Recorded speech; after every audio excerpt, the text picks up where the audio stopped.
Demek bizga masala sharti bo'yicha ikki xil misik sulfat eritmasi berilyapti. Zichlliklari 1.2 va 1.5. Ularning massalari noma'lum, lekin massalari bir-biriga teng. Bu yerdan turib eritma massasini zichlikka bo'lsak, birinchi eritmaning hajmi, ikkinchi eritmaning ham massasini zichligi bo'lsa, ikkala eritmaning umumiy hajmi 300 ml ekan. Ushbu tenglarni tuzib oldik va ishlasa x teng 200 gram. Bu degani birinchi eritma 200 gram, ikkinchi eritma ham 200 gram ekan. Ana endi ikkala eritma bir-biriga qo'shsa 400 gram eritma hosil bo'ladi. 400 gram eritma 100% bo'lsa, 30% qancha desa 120 gram misik sulfat tuzi mavjud ekan. Ana endi bu 120 gram, 160 gram misik sulfat 1 mol, bizda esa 120 gram bu 0.75 bond bo'ladi. Ana endi hop 4-usul 5-si.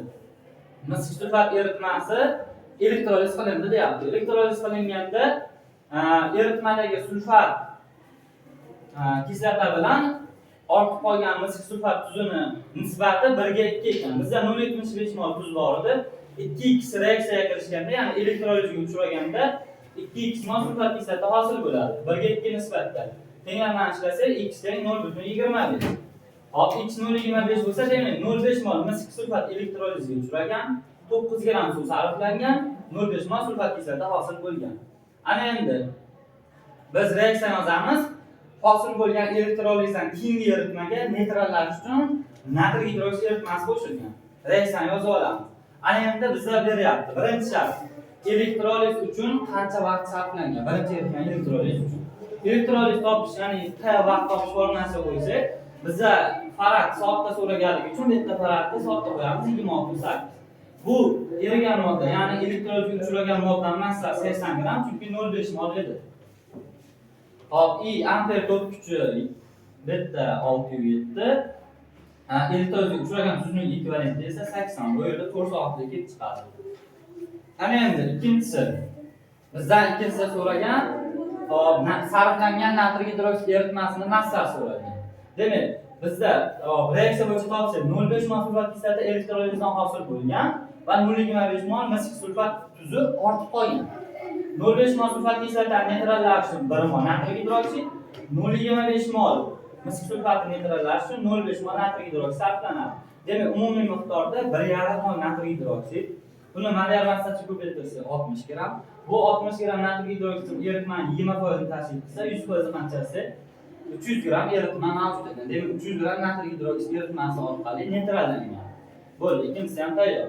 Uchinchisi, glaber tuzi tarkibi bilan bir xil bo'lgan tuz olishimiz kerak. Necha gram suv bo'latish kerak deyiladi. Demak, biz birinchi ikkala eritma qo'shganimizda 400 gram eritma bor. Buning ichida 120 gram tuz borligini aniqlab olganmiz boshida.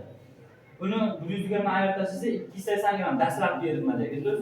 Lekin 280 gram eritma elektrolizga uchraganda bu yerda 9 gram suv elektrolizga uchrayapti. Ya'ni dastlabki eritmadan 9 esa 271 gram elektrolizdan keyingi qolgan eritmadagi suv. Ana endi bunga qo'shilyapti.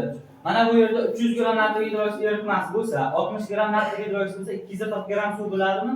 Mana 271 gram elektrolizdan keyingi eritmadagi suv bunga qo'shilyapti natriy gidroksiddagi suv. Ana endi bu yerda ikkosi mana bu 18 tayyordan kelyapti. Bu natriy gidroksid sulfat kislotani neytrallash vaqtida ajralib chiqadigan suv ham bor. Bu 1 mol suv, ya'ni 18 gram. Demak, bizda eritmadagi jami suv 529 gram. Ana endi 529 gram bo'lsa, glaber tuzida 7,5 mol suv bo'lishi kerak. 7,5 mol suv bu 18 ga ko'paytirsa 135 gram degani. Demak, bizda umumiy 529 gram suv bor. Bundan 135 gram suv qolishi kerak.